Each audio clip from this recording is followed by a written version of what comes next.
I grew up in Canada. That's sort of my story. Starts with the twist.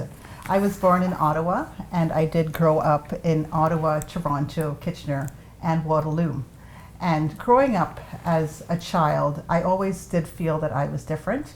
My parents are Trinidadian, mostly of East Asian heritage, South Asian heritage, and we grew up. I did grow up. My brother and I grew up thinking that we were always different whenever we went to schools. We never really fit in with the other children in the other groups, and we were bullied as well, whether it was on the playground or walking to and from school. We just always felt that we were different. And I just didn't know any other way. I just thought different was normal. This was the way that this is the way life was. And my parents, when I was 9 years old, and my brother was 7, and I had a baby sister at that point too.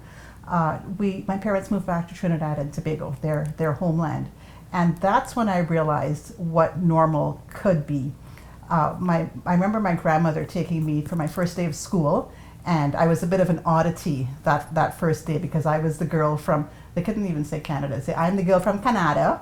And I was, like I said, this oddity, this strange thing the strange object for a week because I spoke differently, and I was not as tanned, let's say, as the other girls. I went to an all-girls school, and within a week that was done. I was one of them. I was Trinidadian now, and even though my birth certificate said Canadian and my passport said Canadian, they just sort of took me into their arms, and I was Trinidadian now. I was one of them, and to have that sense of belonging was a huge shift for me in my identity, and gaining an identity and getting confidence in who I was and where I came from.